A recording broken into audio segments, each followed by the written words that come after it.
Hi, today I'm going to be talking about Beethoven's 27th Piano Sonata, the second movement. Now, in my previous video, I have discussed about the first movement, so please check that out if you haven't already.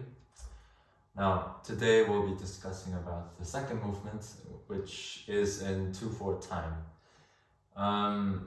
It is a rondo form with a very beautiful melody, but it's quite simple really, the melody.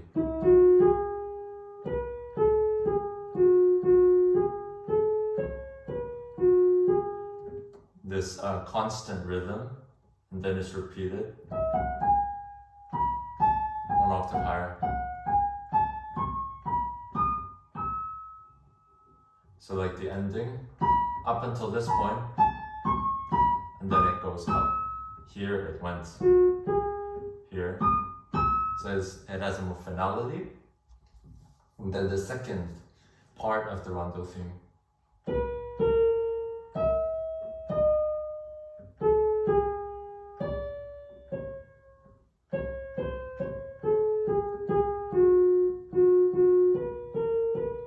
And likewise, it is repeated one octave higher.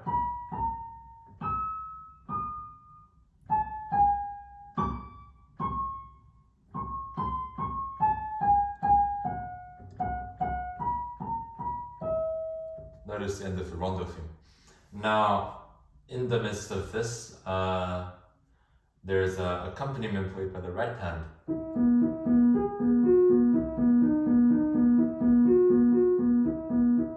And stuff like that, and then in the left hand, bass.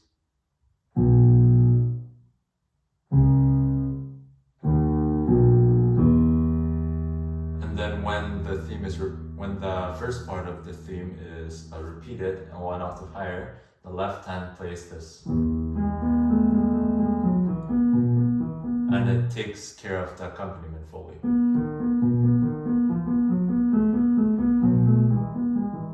And then at the second part of the theme, descending arpeggios.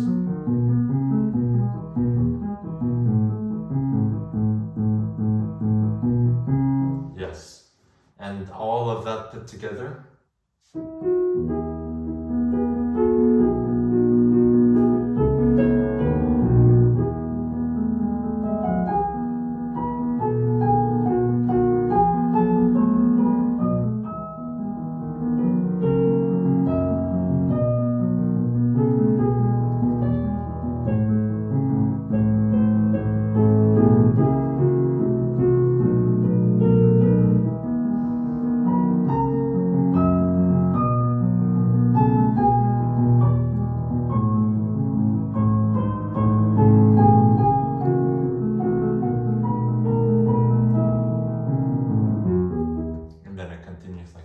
So that is the rondo theme.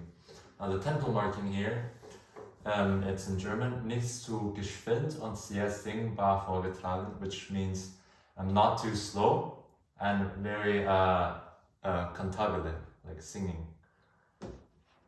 Now from here, there's the second theme, B theme. Now the form in general, it's a rondo theme, but it's sort of a rondo sonata form, which means there's a first subject, second subject, where the first subject is the rondo theme, second subject is the B theme. And then later, in the middle, there will be another two rondo themes that encapsulate the C theme, and then finally the B theme returns again, but in a different key. I think it was in the tonic, I'm not sure if I remember. Yes, it is in the tonic when it comes back. Now,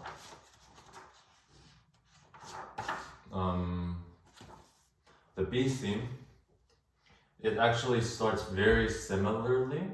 Actually, it starts identically with the rondo theme.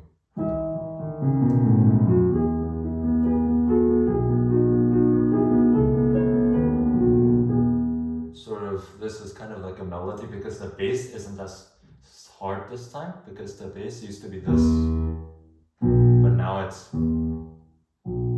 so it's sort of And also he writes teneramente, which means tenderly.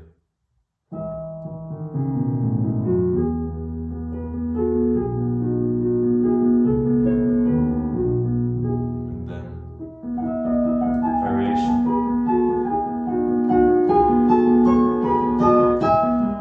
Now this is the first forte that we get.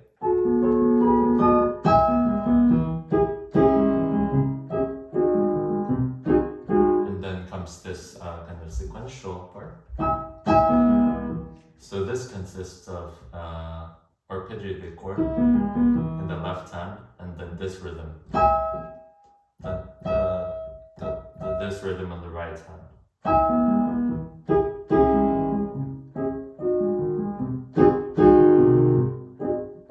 So the dynamics alternate between forte and piano, but the alternations happen on the offbeat. So here it's sforzando on the beat, and then it changes, so it's offbeat to piano, offbeat again to forte, back to piano, forte, piano, forte, and then now we have reached the dominant.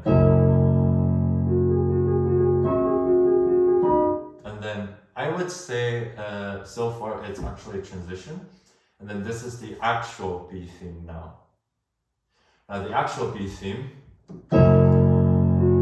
it's in B major, which is the dominant.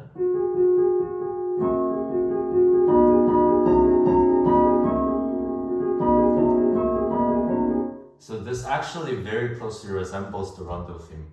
The same, there's accompaniment, but it's in the left hand and it's slightly altered. It almost is like a slow trill. And then there's this melody.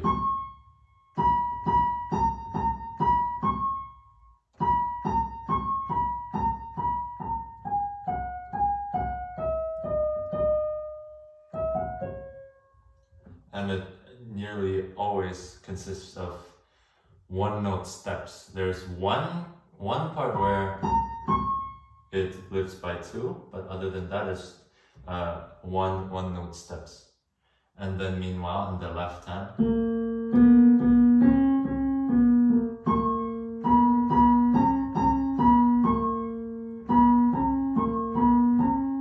this motion. And this put together,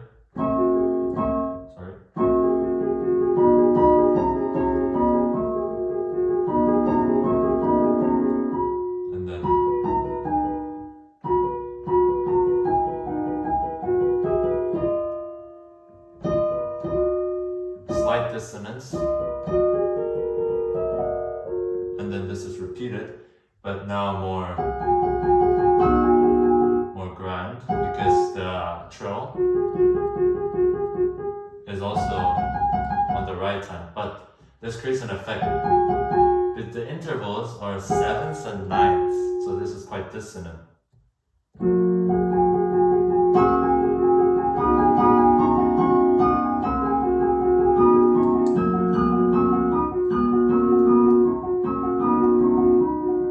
So this sort of motion goes through the entirety of the B theme.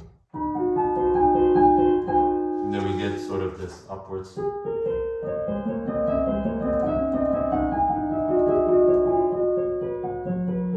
And then we get triplets.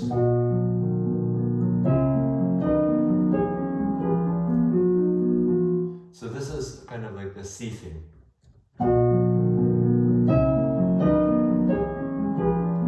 So triplet accompaniment and this melody.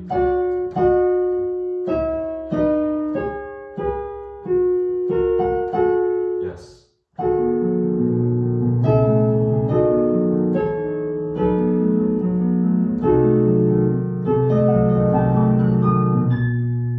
And then B7, and then we go back to the rondo theme. And then the rondo theme is exactly repeated. And then we get this part again, the transition into the B theme.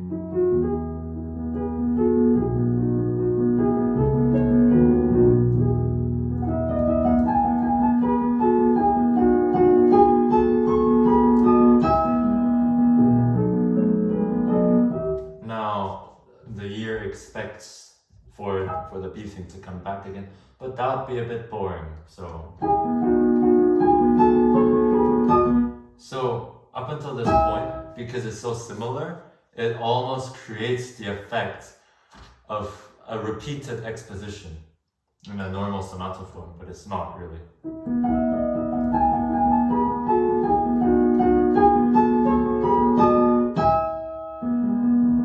And then it's repeated one octave lower. We get E minor this time.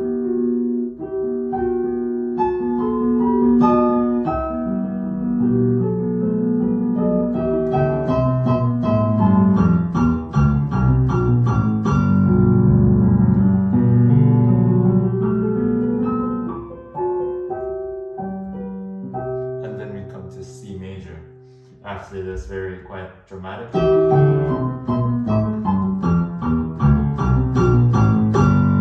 Very dramatic. Now we get the C theme again.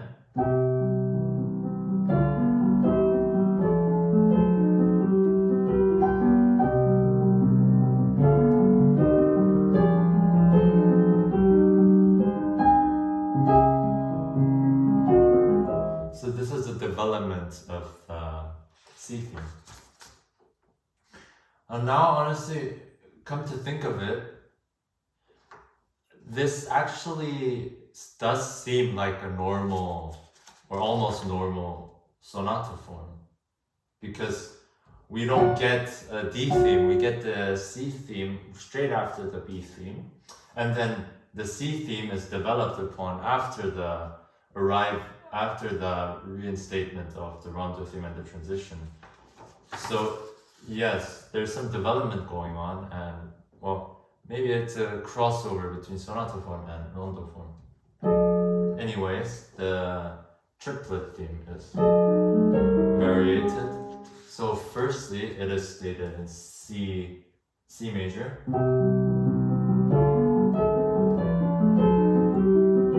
C minor,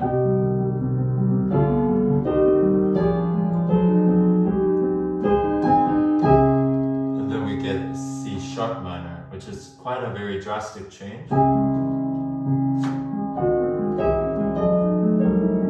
And then C sharp major.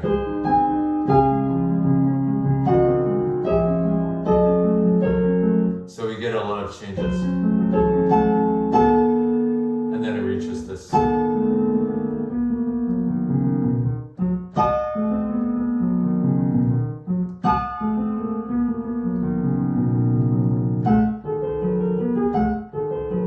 It's a transition.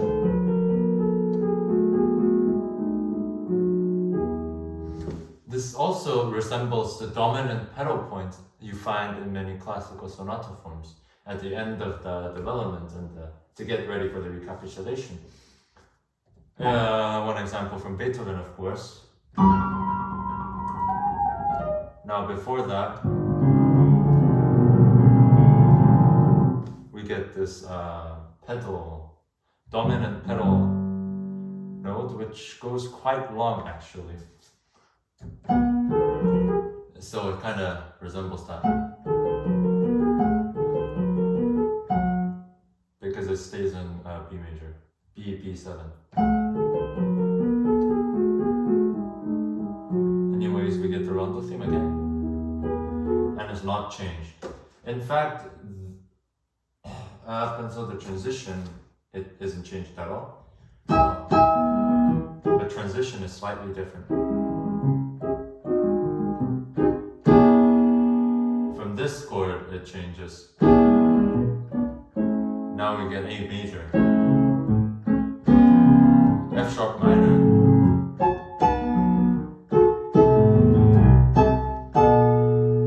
now we get B7. And then we get the B theme now in the tonic.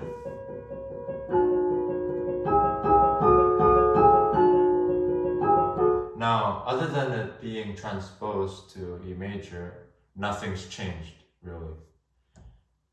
So nothing ever changes even in the C theme.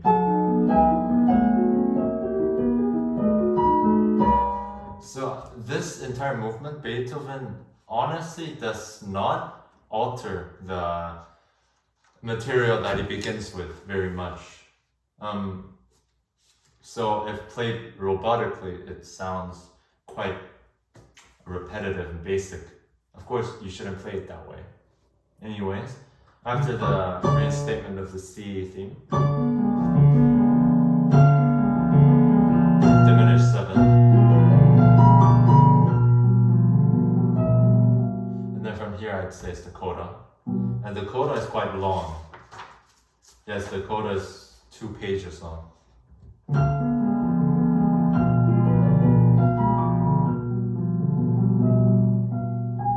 And then we get this mysterious, harmonically. So these harmonies. So first we get G major 7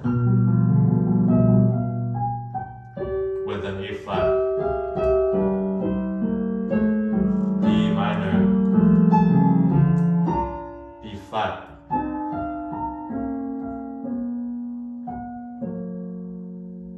So I'd say it's a modulation from B flat to G flat, and the G flat is rewritten as F sharp major.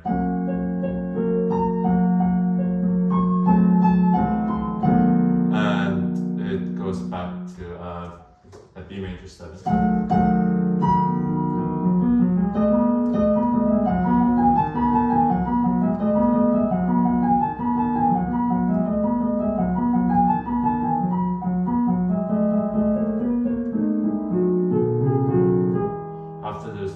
Transition, we get the rondo theme again, but it's altered finally. Now the theme is played by the left hand,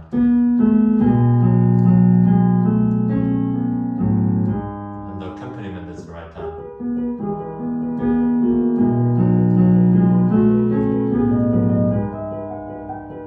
But soon the right hand takes over again.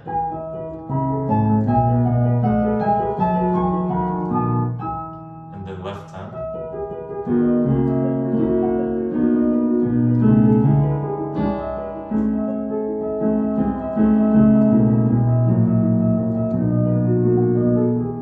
And then it goes back to normal as the right hand takes over again. Now this is very familiar because it is the same. And then we get a change from here. Variation.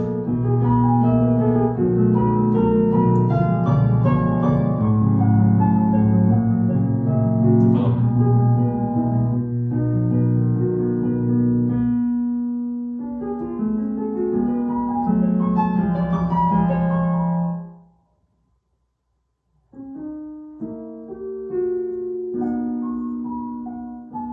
So here, build up. This material. This is from the rondo theme. Now this is developed.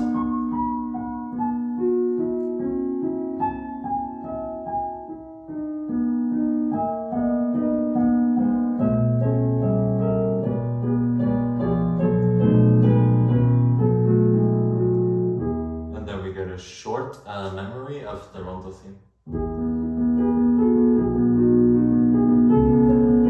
The last part is repeated.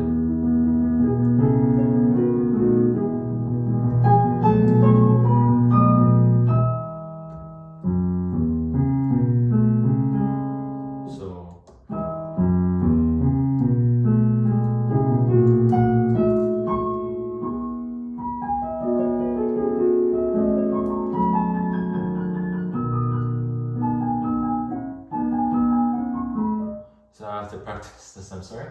But anyways, so this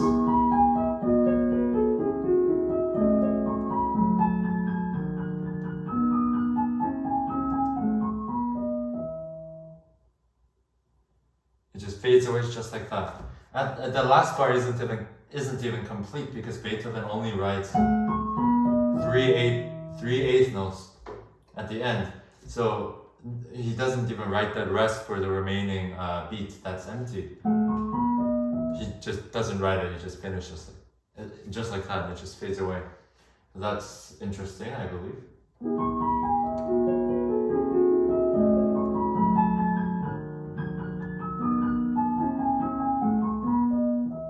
Very quiet. What I've thought about, because right after comes the 28th sonata, which begins like this. So, and the ending of the 27th sonata seems to perfectly merge into the 28th. Let me demonstrate.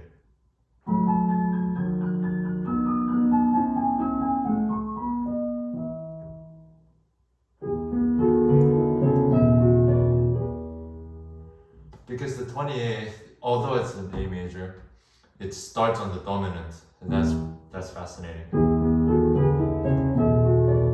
And for some reason, not only the key signature, but also the style, it perfectly merges. Well, I thought that was interesting. Well, yes, that is the end of this analysis video. If you have enjoyed, please like and subscribe, and I'll see you in the next video.